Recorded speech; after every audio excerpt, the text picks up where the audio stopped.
Well, hello again there, friends and fans. Raptor here, and some very exciting news for those of you who love open world, base building, crafting, and survival games of some realism. In terms of human history, we have ourselves a brand new Dynasty game, this time by the name of Vikings Dynasty. And yes, before you ask, indeed this is published by the same folks behind Medieval Dynasty and also Sengoku Dynasty, which we've really loved here on the channel, especially Medieval Dynasty. That game looking a lot like Kingdom Come Deliverance, and with Kingdom Come Deliverance 2 coming along, I think I'll be playing a lot of Medieval Dynasty as well. But even Sengoku Dynasty is a lot of fun. When Medieval Dynasty came out, that game was single player, and eventually, when Sengoku Dynasty first was announced and released, that was multiplayer, with Medieval Dynasty then later getting multiplayer as well. But looking at the Steam store page for Vikings Dynasty, I see that it has a release date of 2025, but only is listed as single player, an action-adventure RPG simulator with Vikings, with of course base building and much more.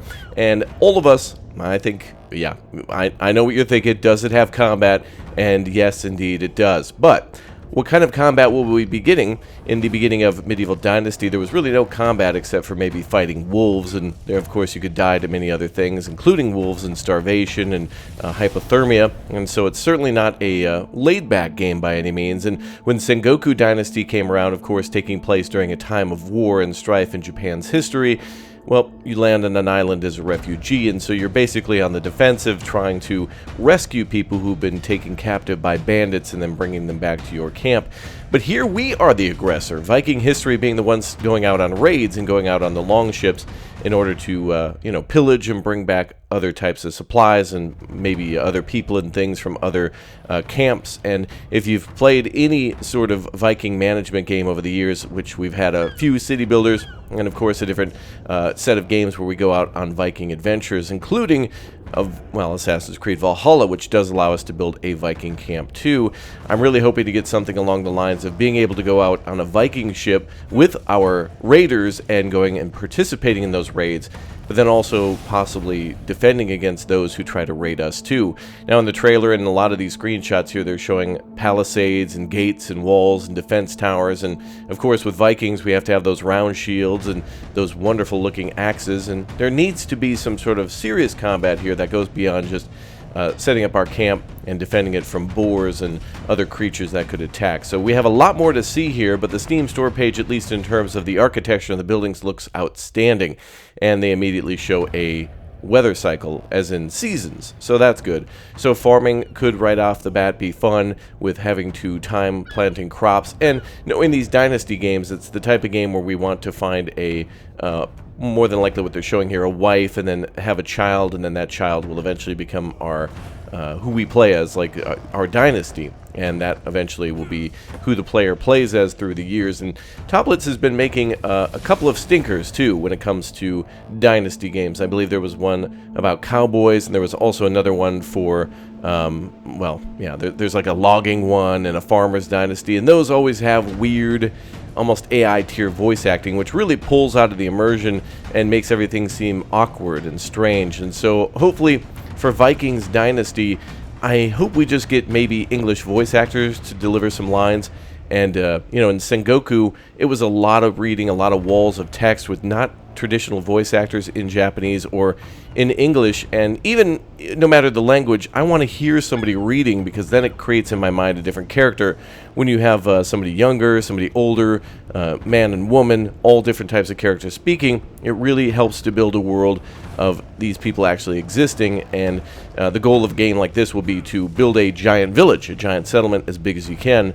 So obviously building a settlement with a lot of different homes and a mill and granaries and defensive towers, and then upgrading homes to maybe have things like, like in Medieval Dynasty, eventually you do kind of insulate them with daub and clay and manure and straw and things like that that then dry and create more airtight homes. And so hopefully we get to see some things that are related to Viking architecture and history and building designs, including the ships. I hope we really get a complex shipbuilding system that really, really is comprehensive, where we have to make the sails and the masts and all of the different things for the hull and oars maybe, and then of course to give all of our troops armor and things like that. So really looking forward to what this game will be. Of course, it has a gorgeous intro, and I'm just as excited as I was at the time of the release of Sengoku Dynasty when they announced that.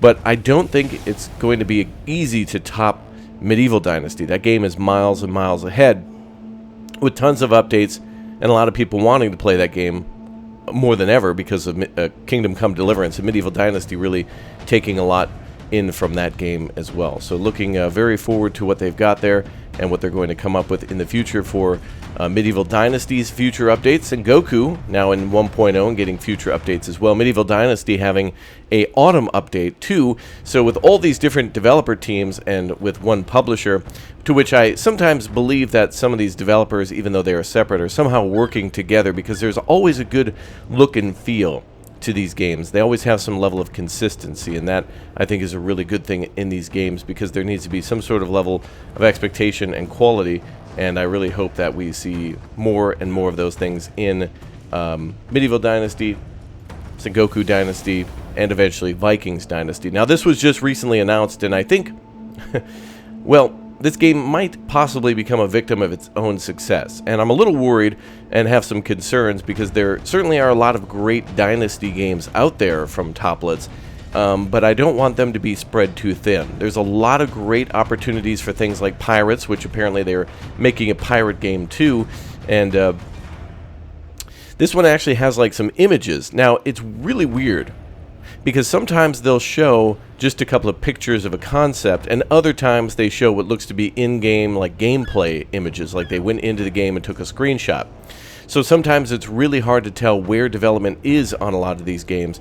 The pirate game, for example, or Sengoku until it released into 1.0. I didn't know if it would be 5 years or 2 years until we saw 1.0 on those, let alone an early access edition. But of course the game on the Steam store page does say that we can become the Jarl. We do have ship crafting and exploration. Again, my comment on that was how far can we go into that. Forge an eternal dynasty, as they say, which of course has to do with finding a wife and beginning a family, and then discovering an immersive Viking world. We'll see how big the map is and who we can interact with on the world map, because there's probably going to be other Viking settlements already there and partners to trade with, but we need to be able to go far, far, far away from the world map and go on raids that way too. It also says to praise the gods and create your own kingdom, so they do say that there's going to be a deep crafting mechanic, which is true. Medieval Dynasty did have a pretty deep mechanic when it came to crafting pots and making things out of wood like spoons and buckets and wheels and things like that, and to please the gods. That's not the first time we've seen a system like that. Medieval Dynasty doesn't really have a system of Christianity or praise or anything like that, but actually Sengoku Dynasty does, with building little shrines, and they do apparently give some sort of bonuses for each of them. I haven't built them all and have seen what they all are, but of course by you know, building these things you get bonuses like, I don't know, faster movement speed, or things like better crop harvesting. I'm pulling I'm pulling that out of nowhere, out of thin air, but I know there are some bonuses to that. Those are the types of things that they affect, though. And so I'm expecting to see, and that's why I keep bringing them up, is in Vikings Dynasty it seems to be part Sengoku Dynasty with how some of the buildings look, or at least the palisades and things like that, and also with the combat, but also Medieval Dynasty with how buildings look and how possibly crafting will work and the management system of people. Now, I think I prefer Medieval Dynasty's management of people over Sengoku, and they've even changed that a few times. So the developers experiment with things. They're open to feedback and people giving suggestions to different things. So I'm excited for Vikings Dynasty and seeing what it will become eventually, and what people will give for feedback and what the developers will change first. Obviously these games always have different preferences, and it's nice to see a developer that is open to listening to all of those. Alright, well that's it for today's video. Just wanted to give you a briefing on, hey, Vikings Dynasty is coming out sometime in 2025. I honestly expect a delay. I also expect to see multiplayer, even though they don't say that here on the Steam store page at the moment, but you never know. Alright, well let me know your thoughts down below on the game, on the architecture and the buildings, and I'll see you all next time. Goodbye, everybody.